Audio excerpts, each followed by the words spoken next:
before I begin, I'd just like to thank a couple people, Jasmine, Kaushal, and Brandon, for our coaches taking us to Stanford finals. I'd like to thank Chase and Miranda and the Stanford Debate Society for hosting this tournament, the judges for listening to kids shout about economics that we probably don't understand that well, Soren and Brian for helping us out the entire tournament, and Devesh for being an amazing partner. With that said, Devesh and I negate the resolution. Our first and only contention is about deregulation. As Claire White of Investopedia 15 finds, capital gains tax on investments realized within 1 year of investment is significantly higher than the capital gains tax on long-term investments. This discrepancy, which can be as large as 20%, is the IRS's means of encouraging individuals and businesses to hold their investments for longer periods of time. In addition, the fact that the tax must be paid whenever assets are sold or realized extends this effect into the long term. Jamie Goldenbeck of Investment Executive 17 explains that taxation makes individuals who own capital assets more reluctant to sell short-term investments because they require greater benefits to outweigh this tax. In other words, the capital gains tax has been carefully designed to encourage stable, long-term growth. This is compounded by the idea of tax incentives. Leonard Berman, the Brooks Institution 17, explains that for years, investments into small businesses have been taxed at half the rate of other investments, giving novel enterprise a unique comparative advantage.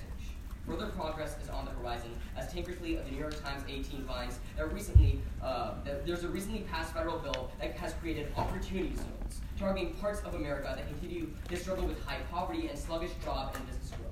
The bill offers capital gains tax cuts to investments in these zones, which will channel tens of billions of dollars to revitalize neighborhoods and towns that are starved for investment right now. However, voting pro changes this. Abolishing the capital gains tax removes the economic incentive capable of drastically reducing housing and income inequality, as it removes the comparative advantage of investing in said areas. It also eliminates the focus on long-term investing by eliminating the punitive treatment of short-term ones.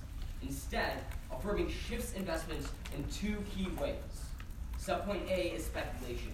Lowell Fraser Institute in 2014 writes that the capital gains tax incentivizes owners of capital to retain their current investment, curtailing hasty ones. However, affirming change this through speculative investments. Mitchell of Case Western 14 writes that speculative investments are investments that don't necessarily have financial identifiable substance, but are illusion to. In this case, removing the capital gains tax inflates the return on investment and thus increases the amount of speculation. This is because investors use a risk-reward weighing mindset. There would be an increase in risky investments because of the seemingly increased rewards. This is especially problematic when considering current market volatility. Gadiano of Market Watch 18 argues right now market volatility is almost 4 times what it was last year, which should magnify the instability of an influx of short-term investments. Mitchell continues that nearly, quote, every financial crisis since Tulipmania of the 1630s all the way to the financial crisis of 2008 can be attributed to some sort of mass speculation. The mechanism involves ever-increasing sums of money invested in derivative products promising substantial returns that are not supported by the actual underlying earnings. In a statistical analysis, Truman 1 of the American Economic Review 15 concludes that this trend of precarious speculative investments can be kept in check with the capital gains tax because it forces a serious evaluation of assets. Subpoint B is monopoly formation. Iris of Contemporary Accounting Research 07 concludes that capital gains tax policy has significant influence on corporate acquisition activity, affecting the price, structure, and level of the activity. It's because tax inflates the cost to purchase shares of a company, therefore reducing the demand for acquisitions. Schreiber of University of Mannheim 16 proves that empirically, each % decrease in corporate capital gains tax rate has increased the number of business acquisitions by 1%, creating a 1-to-1 ratio. Amadeo of the Balance of 17 adds that due to the lack of competition, monopolies fix prices, supply inferior products, lose incentive to innovate and create inflation, damage the economy without meaningfully improving productivity. Even worse, Wheeler of ISLR 15 explains that the shift from small businesses to large ones has decreased job growth by 66%, automating away workers while expanding the gap between the rich and the poor. For these reasons, Mission San Jose negates the resolution.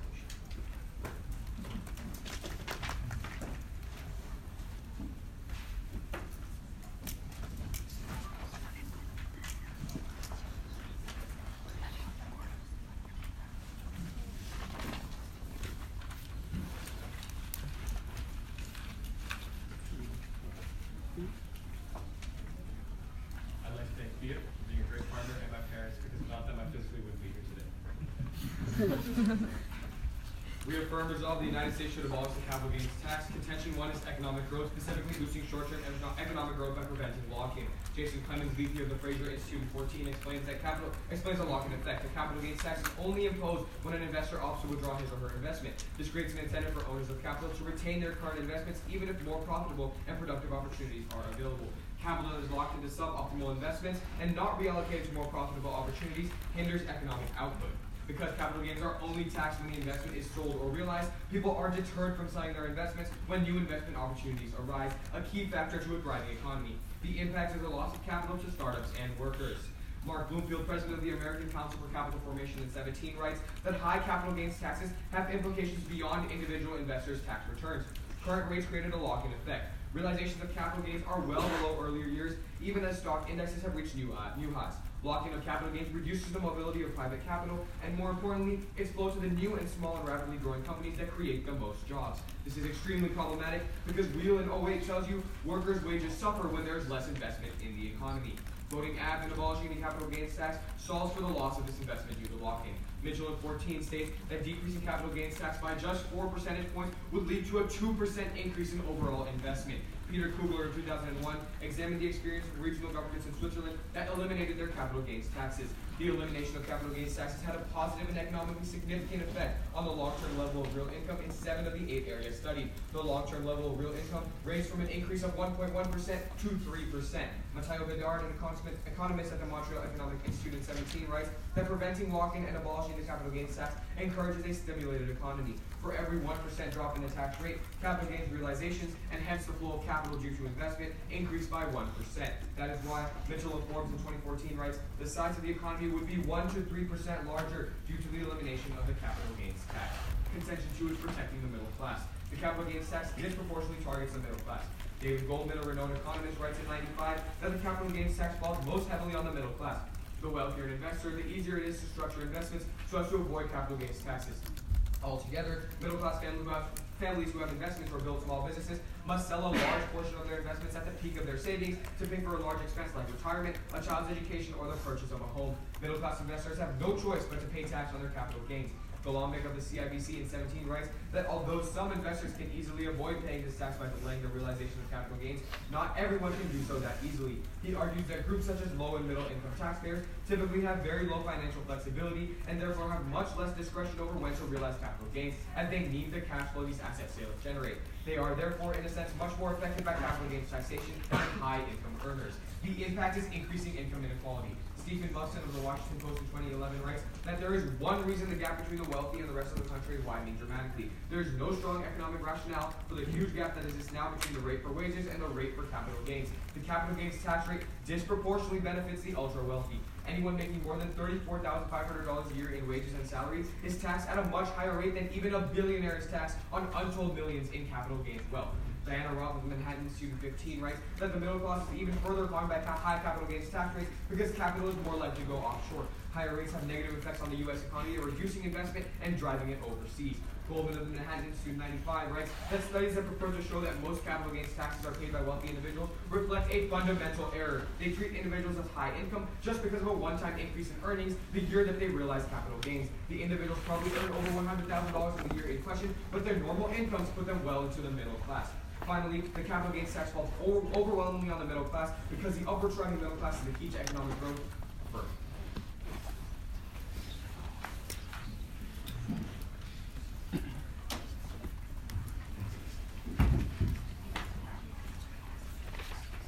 Everyone's good?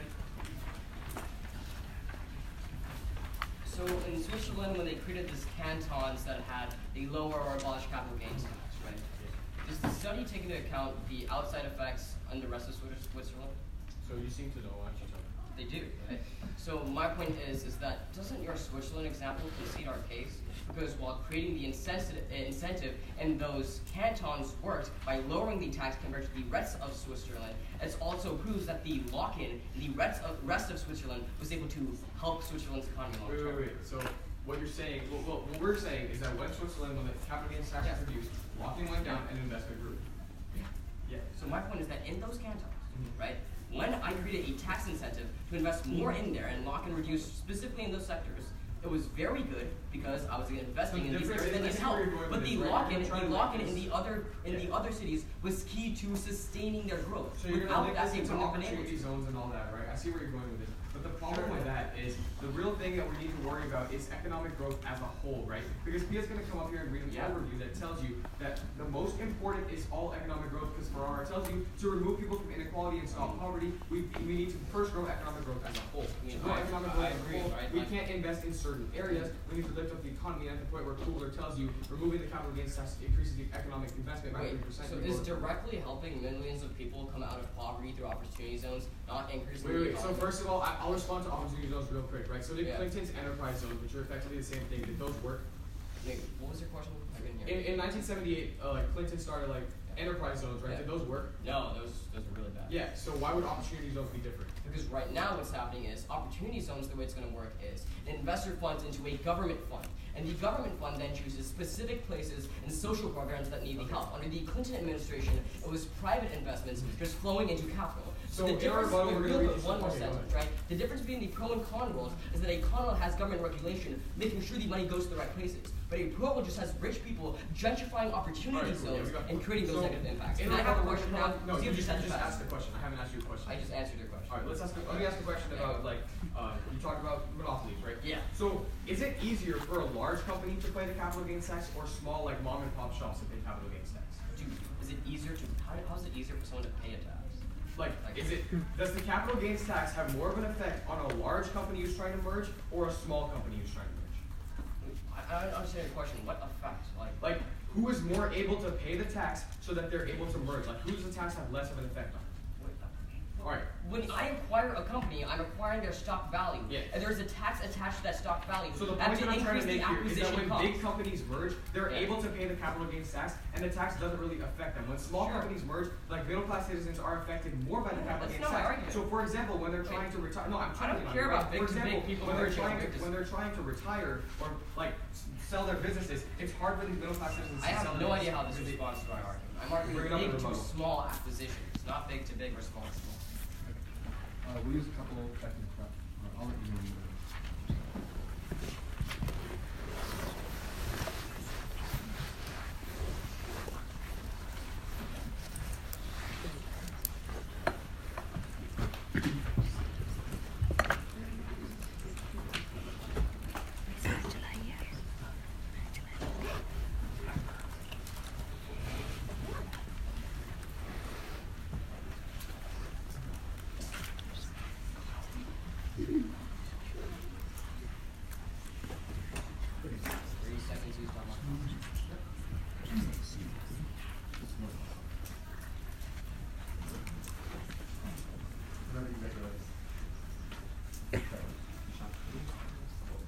Let's start time.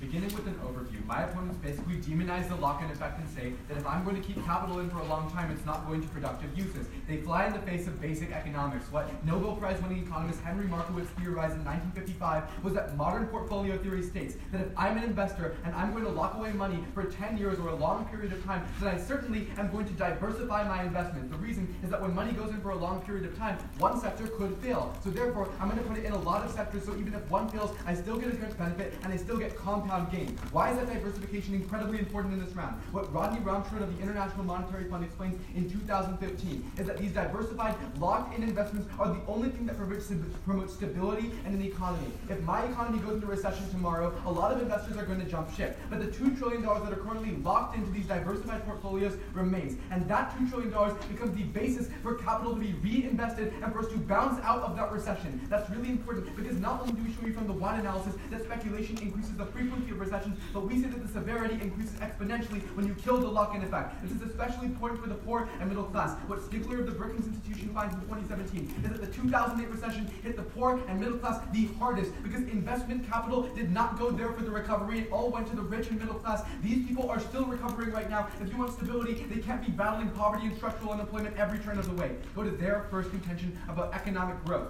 First, They concede our link. They say that when you eliminate the lock-in effect, money goes to, quote, more productive uses. What does that mean for a real-world investor? That means that if one sector at one specific time is doing better than all of the other sectors, I can move my money there. The problem with that is that that is what creates asset bubbles. For example, up until 2008, housing was outperforming everything else. So the locked-in portfolios would have stayed intact, but the people who could move their money around willy-nilly put all their money into housing derivative products, which is what triggered the Great Recession of 2008. We prevent that through lock-in effect and diversification. Next, they say that you reduce capital mobility for small businesses. But we solve this problem through the fact that when you have a tax rate, now the government can pick certain areas to lower the tax rate and create incentives. That incentive cannot exist. That's why Rampel of the Washington Post finds in November 2017 in a survey of national small businesses that 98% of small businesses currently have their capital needs met because there is an abundance of capital for small enterprises. There are three ways that they defund small businesses. The first is to remove their comparative advantage because you remove the fact that their rate is half as low as big businesses. It all goes to monopolies. The second comes from the FAS in 2017, which finds that the capital gains tax has deductibility for your losses. That loss protection is important because getting into a small business is a high amount of risk, but now there's no loss protection on small business investments. You remove that preferential treatment. And the third comes from Hungerford of the CRS in 2015, which finds that when you remove the incentive to keep your investments in for a long period of time,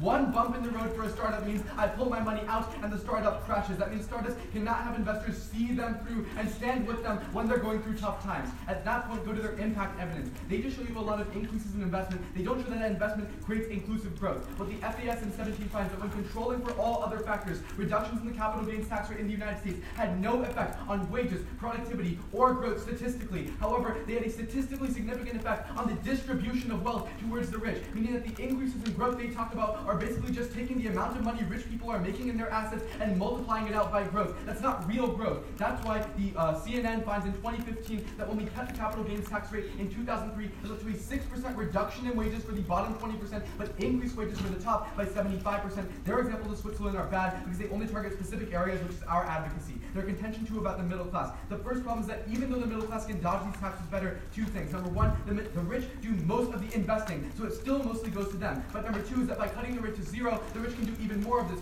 because, for example, hedge fund managers can say that I'm not taking income, I'm taking capital gain, now they pay no tax. That's why the Tax Policy Center finds that 75% of the benefits of previous capital gains tax cuts went to people with non-capital gains income of over $1 million. You're only helping the rich in their world.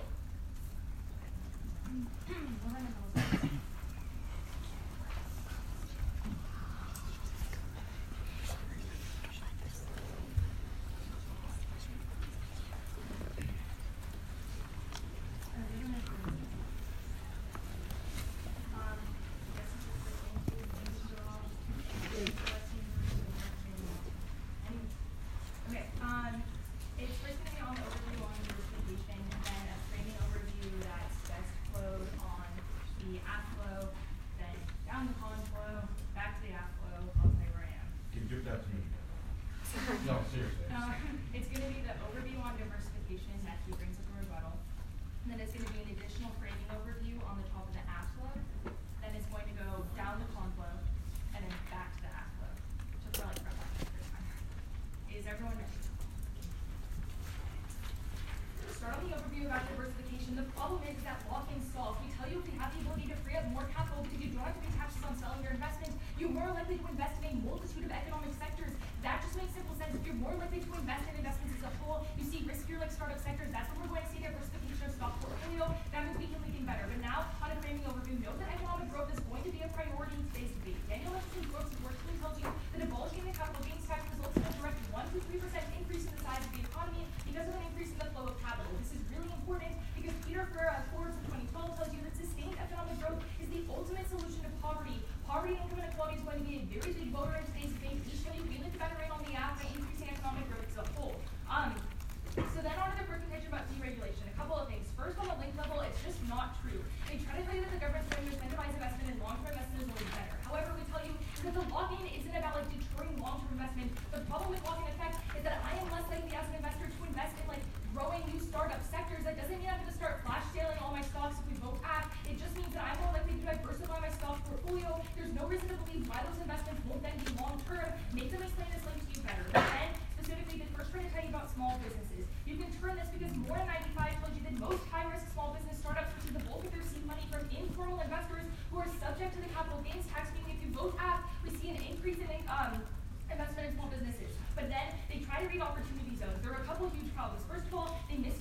cross what this idea of opportunity zones are. They try to tell you that it's going to be giving money directly to the government, which is then going to directly invest in these sort of zones. That's not what opportunity zones are. It's that the government gives you tax breaks to invest in certain parts of the economic sector. The problem is that first of all, you can delink this because if Sirach tells you in Cross, Tankersley, and 18 finds that many previous federal attempts to increase investment in particular regions, such as the Clinton era and enterprise zones, were largely ineffective. There's no reason to believe why now will be any different. But then a couple big turns. First, Elamon from the New York Times finds in 2017 that this program, while seemingly good, is actually aimed at keeping racial minorities and poor communities to maintain entrenched racial divides. Howe provides a warrant in 2017 telling you that innovative companies tend to cluster together. So when you promote innovative companies to invest in these low-income zones, we see the people that then work at those high-like innovation companies go into those specific areas. The problem is because they like to reside by where they work, you then see them pushing low-income people out of opportunity zones. You see a huge gentrification effect. They need to solve for that. But then finally, you can turn this again. There's a report by the member of the U.S. Civil Rights Commission found that after 1978, when the capital gains tax was reduced from 49 to 28%, the number of black-owned businesses increased in a 5-year period by 1/3, meaning that if you buy that uplifting racial minorities is going to be the impact we solve better. Then, on to speculations, a couple problem ones. It's not unique. Samuelson in 18 finds that current stock values are projected to be overvalued by 20%. In fact, Plavsky in 18 finds that stock valuations are currently at a higher level than the stock market crash of the Great Depression, meaning the voting app isn't really going to change much. But then you can delink because Lynn Applebaum in 18 tells you that speculation is not affected by capital gains tax or any tax at all. It occurs at random times and can't be predicted. Don't let them try to scapegoat or repeal the capital gains tax. Then on to mergers. A couple big problems is that one, it's not unique. Cecilia Kang in 17 tells you that the FTC blocks big vertical integration monopolies, as we've seen with the AT&T attempt to buy Time Warner. This means that we're not going to see these huge monopolies of the economy that they talk about in their world. But two, on their warrant, make them show why all mergers are inherently bad. We would contend that we want to allow small businesses to merge with each other to receive an increase in capital and then increase on the economic level. We're not going to see the big monopolies they talk about. But finally, that's the term that Straw tries to tell you in Cross, where he tells you that the capital gains tax only allows for large companies and vertical integrations because they're the only ones that can actually flip the tax. You're hurting small businesses by not voting yes. Now in our case, a couple big problems. They try to tell you the small business impact about mergers. Remember, we tell you that capital gains tax is only worse for large businesses. And finally, they completely muddle the Goldman analysis on our second contention. We tell you that rich people have less financial stability. They don't have to pay the tax. We can talk about it more later. Thanks.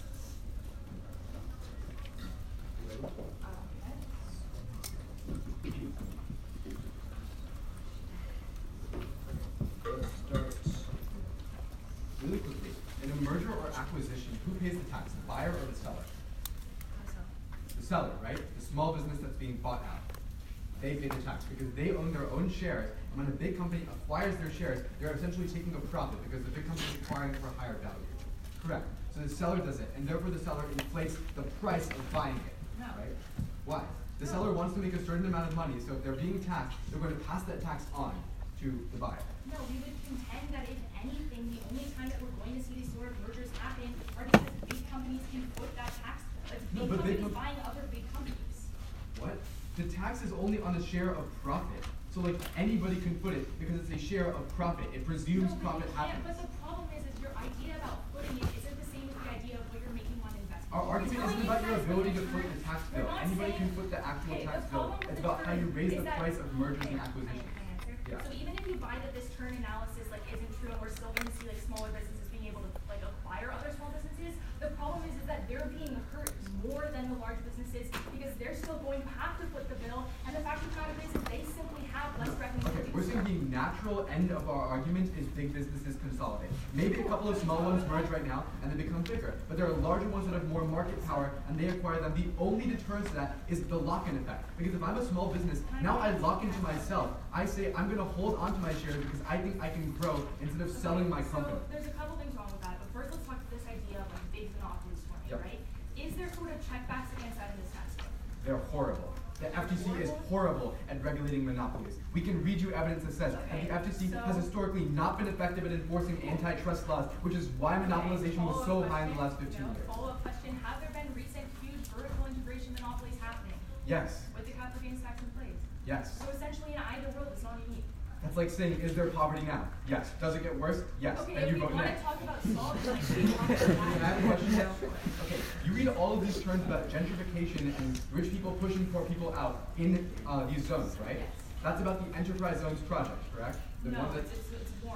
It's not Okay, fine. specifically But the warrants are because private capital goes and invests wherever they choose, and they choose to invest in these VC and startups that push up or No, it's you're misconstruing what opportunity zones are. It's what Well, the first I want to government understand gives your you a tax break to invest in certain areas. That's not what opportunity zones That's are. very The different. Tankersley card you cite is our card, and it has 2 paragraphs. The first paragraph says that past efforts like enterprise zones failed because what they said is if you invest anywhere in poor community A, you get a tax break. That's horrible. That's what you do because you just unlock capital without regulation. No, because What that's opportunity not zones do, tax really breaks. quickly, is they create opportunity funds where you defer your money into a tax-deferred account that is managed by government regulators that goes into things like low-income housing developments. Cool. So the big problem is that you try to scapegoat and say you go back, you're providing a bunch of tax breaks, right? How No, do we have a it's- tax break for a tax people are no longer paying? What? That's the point. You remove those breaks. That's horrible. You remove the incentive to invest in opportunity zones. Cool. We'll use some prep time.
Start on Devesh's overview, then turns on their case, then our case. Overview. Devesh's offense and rebuttal, our case.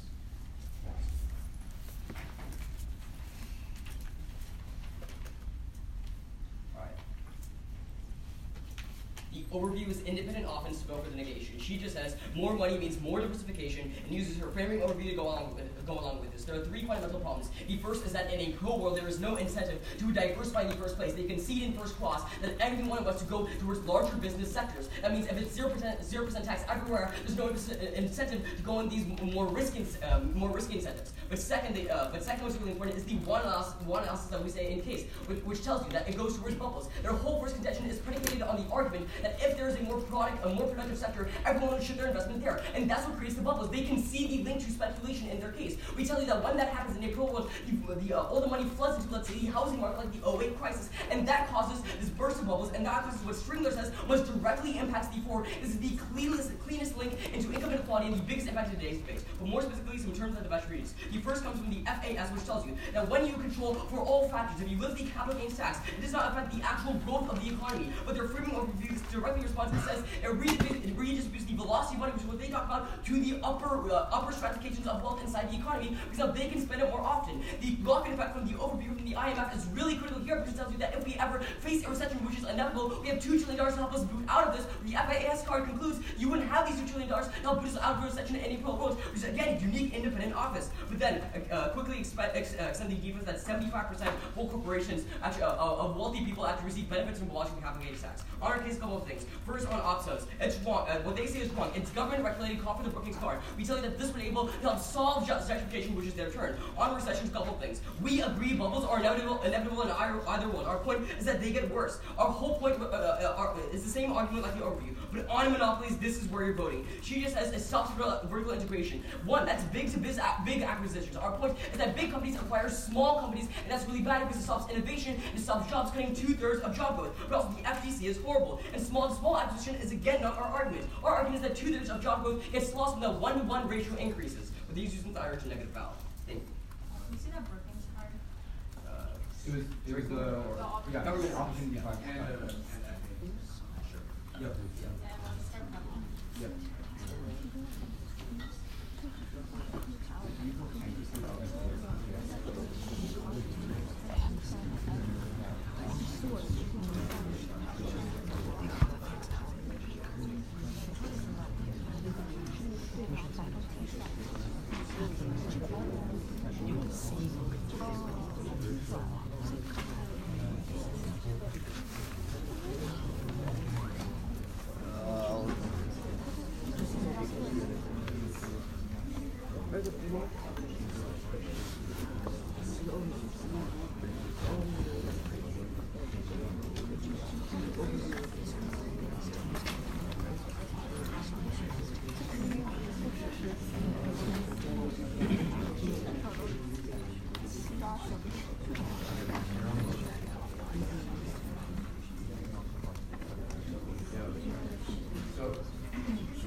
What do you mean? Yeah? Oh, no. Yeah.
We have 32 seconds left.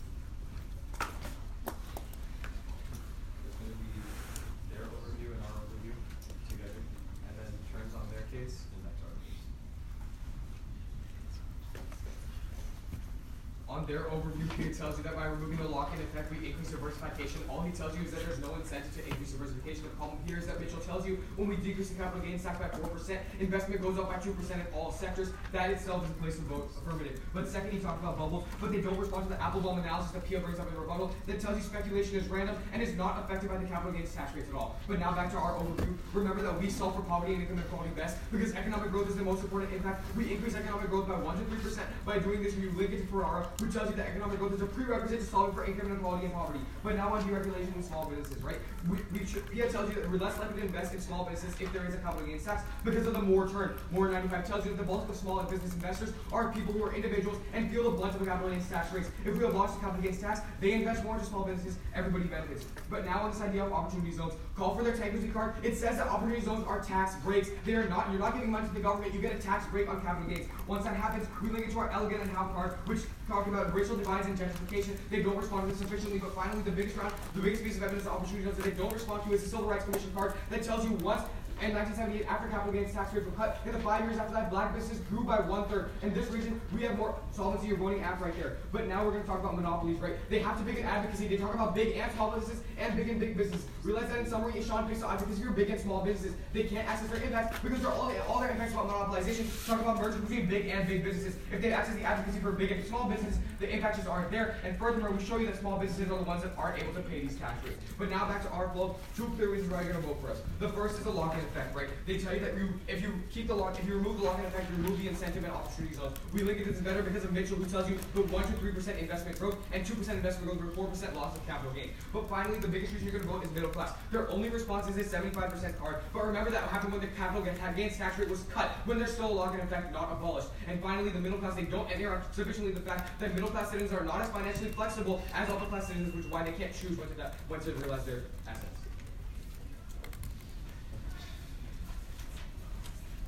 Are you guys ready? Yeah. So let's talk about the warrant for why black-owned businesses increased under the cut that we talked about, right? So if it was causal, then the reason it would have increased is because the rate was lower, therefore people could put more capital there, right? So insofar as we access a 0% rate in those areas, we can non-unique that term through opportunity. The problem here is that by accessing the 0% rate in that area, you still have a lock-in effect, right? Because the problem is you have lock-in in other areas. What we're telling you is that There's no lock-in. No. Let me clear it up real quick. If people have their upper income people have their income in investments in other places. If they remove their income from those other places, do they pay a capital gains tax? No, they don't with opportunity. Wait, no. Wait, before you answer a question you asked, you should allow me to answer. What the court explicitly states is what it allows investors to do is take the $2 trillion that are currently locked up and move them into tax-deferred accounts called opportunity Let me ask you funds, real quick. where they don't pay tax, and after keeping them in there for 10 years, they can cash out If you without want to paying tax. remove money from an Apple stock and move it to this opportunity zone, do you play the capital gains tax when you take it out? No, you don't Why? pay How tax. does that's not what the tax break is. That's the what a tax tax break, deferred the account tax is. break is on capital gains in the opportunity zones. No, Not when you remove that money is to put it in absolutely the opportunity false. zones. If the judges call the card and just literally read the Please description call for of the card. Yeah, that's it. That should end the round then. Can we have a question? All right, let's talk about economic growth. Yes. Right? You say that it increases economic growth by 1 to 3%. How do we guarantee that the poor and middle class see the impacts of this growth? So here's what we're saying. You don't respond to the Ferrara card, who tells you that overall economic growth is a prerequisite to solving for income Okay, I'm inequality glad and you have a poverty. card. Wait, but I'll let you more. finish. Let me finish real quick. It's a prerequisite to income inequality and poverty. By increasing the economic growth by 3% and investment by 2%, we lead to increased economic growth for everybody, and we remove people out of income inequality. and Why remove people out of increasing poverty. the economy we help people? We're asking you why. Okay, here's the why- warrant. So the warrant is that whenever we see just economic movement, right? We see capital moving, we see investment in multiple housing sectors. It's essentially this idea of trickle-down economics, which is Trickle-down economics are really successfully proven theory, right? Okay. No. But Also, you send to the FAS card. This entire time. If you The call idea is that as soon as we see, even if we just see preliminary and increase, the problem is that the Mitchell part quantifies that the end result is a 1 to 3% in the overall size of the economy. Yeah. It looks at the entire economy And as a finally, you whole. guys just don't respond to the Moore chart, who tells you that small businesses see more investment if we remove the capital gains tax, Okay, because the first, majority of those investors are two things. individuals. First, the more trend is talking about the black-owned businesses. We're No. linking. Yeah, it's completely separate. No. Okay, our argument is that the money pivots away from there, and we said this. Moore chart is about small businesses as a whole, right? He says that with the capital gains tax in place, small business investors are mostly individuals who are hit hardest by the capital gains Yeah, tax. which is If why we- the tax is once lower again, for small if we businesses. remove the Which is capital why gains there's tax, they incentives don't have to to pay the invest. tax, That's and why they it's invest lower. more in small Yo, businesses. your evidence is about our advocacy. Your evidence is talking about how lowering the rate for small businesses was good, because it creates a comparative advantage. All right, we'll use 10 seconds to prep.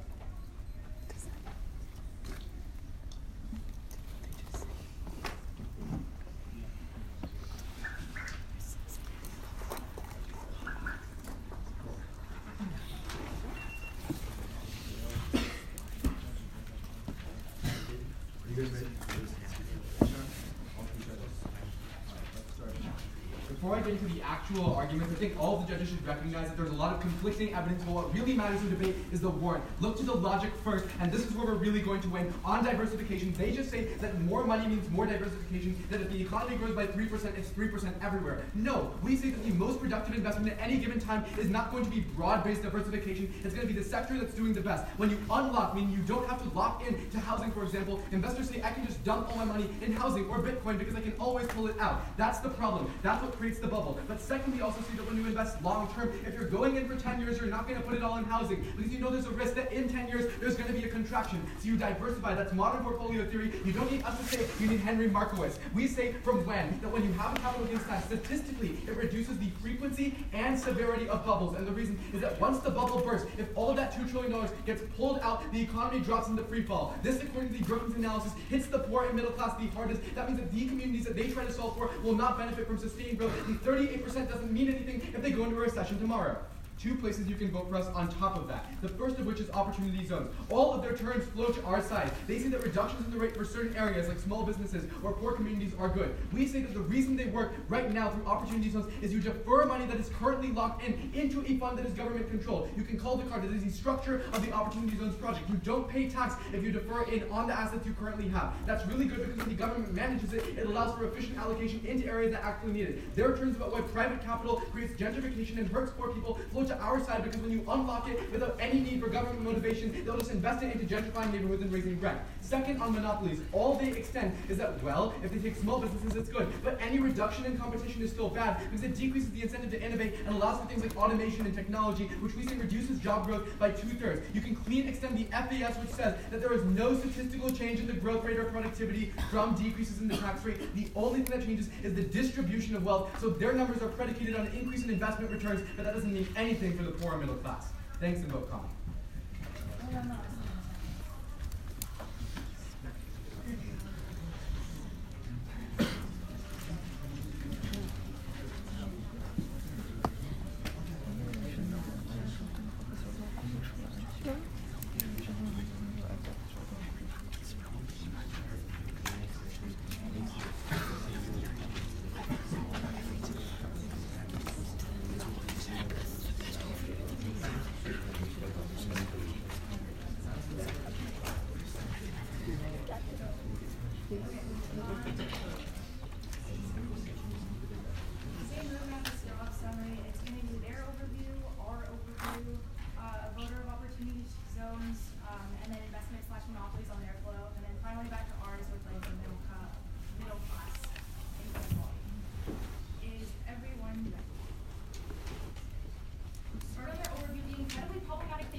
The middle class have less financial flexibility, that's the goal of the analysis.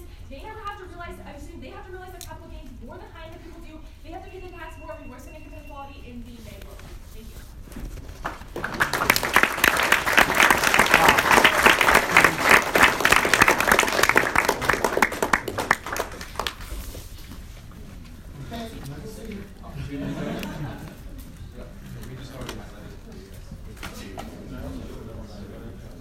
Yeah.